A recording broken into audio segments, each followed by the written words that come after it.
അവൻ നിന്റെ കൈയും പിടിച്ച് ഈ വീട്ടിൽ കയറി വന്നിട്ട് ഇപ്പൊ വർഷം 18 പോവാ.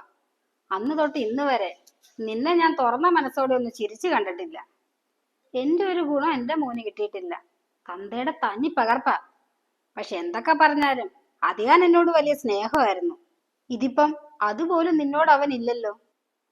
എന്റെ ആകെ ഒരു ആശ്വാസം എന്താണെന്നറിയോ? എന്നെ മനസ്സിലാക്കാൻ ഈ വീട്ടിൽ ഒരാളെങ്കിലും ഉണ്ടല്ലോ.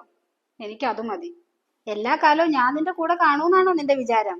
നീ കുറച്ചൊക്കെ ധൈര്യം സംഭരിക്കേണ്ട സമയം കഴിഞ്ഞു മോളെ. നീ അവന്റെ എല്ലാ വാശിക്ക് മുമ്പിൽ ഇങ്ങനെ തോറ്റു കൊടുക്കുന്നുണ്ടാ ഈ പ്രശ്നം. അങ്ങനെ ചെയ്യാൻ പാടില്ല. നീയും എന്തെങ്കിലുമൊക്കെ തിരിച്ചു പറയണം. ഞാനല്ലാതെ വേറെ എന്ത് ചെയ്യാനാ അമ്മേ? എന്റെ മോളെ കുറിച്ച് ആലോചിക്കുമ്പം ഞാൻ എങ്ങനെയാ മഹേട്ടനോട് എതിർത്ത് സംസാരിക്കുന്നേ? ഞാൻ ഇനി എന്തെങ്കിലും പറഞ്ഞു പോയാ അത് പിന്നെ വലിയ പ്രശ്നമാവും.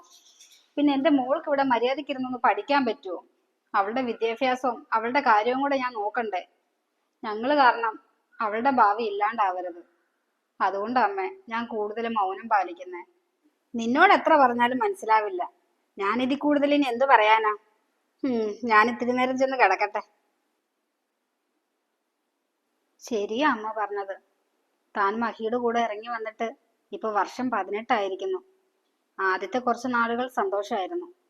പിന്നെ പിന്നെ മഹിയുടെ സ്വഭാവം മാറാൻ തുടങ്ങി. ആ പഴയ മഹിയേട്ടൻ എവിടെ പോയി? ഇപ്പൊ എന്നെ കാണുന്നത് പോലും മഹിയേട്ടന് ഇഷ്ടമല്ല. എന്നെ ഒന്ന് പുറത്തു കൊണ്ടുപോയിട്ട് തന്നെ എത്ര നാളായി. ഈ 4 ചുവരുകൾക്കുള്ളിൽ കഴിയാനാ എന്റെ വിധി. മഹേട്ടൻ എന്താ പോലും ഇങ്ങനെ? എനിക്കൊന്നും അങ്ങ് മനസ്സിലാവുന്നില്ലല്ലോ. എല്ലാം എന്റെ വിധി. സഹിച്ചല്ലേ പറ്റൂ. അമ്മേ, ഞാൻ സൂപ്പർ മാർക്കറ്റിൽ പോയിട്ട് വരാവേ. എന്റെ മോളെ, നീ ഒരു ഓട്ടോ പിടിച്ചങ്ങ് പോ. അവൻ അങ്ങനെ പലതും പറയും. പുറത്ത് എന്തൊരു പൊരിഞ്ഞ വെയിലാ. ഈ വെയിലും കൊണ്ട് നടന്ന് വെറുതെ മുഖം മാറ്റണ്ട നീ. അവനോട് പറയണ്ട ഓട്ടോ പിടിച്ച കാര്യം. അതൊന്നും വേണ്ടമ്മേ, ഞാൻ നടന്നു പൊക്കോളാം. ഇച്ചിരി ദൂരമല്ലേ ഉള്ളൂ. വെറുതെ എന്തിനാ ഓട്ടോ കാശ് കൂടി കളയുന്നേ? പിന്നെ അത് മാത്രമല്ല, നടന്നു പോകുമ്പം പുറത്തെ കാഴ്ചകളൊക്കെ കണ്ട് കുറച്ചു പേരെയൊക്കെ കണ്ടിട്ടൊക്കെ ഇങ്ങ് വരാലോ.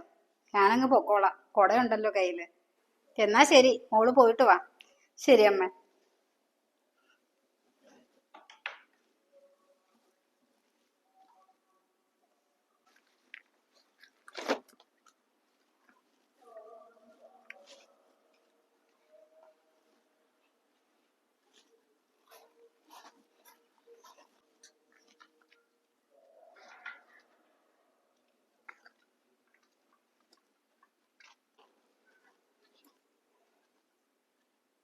ഇത് ഇത് അയാളല്ലേ?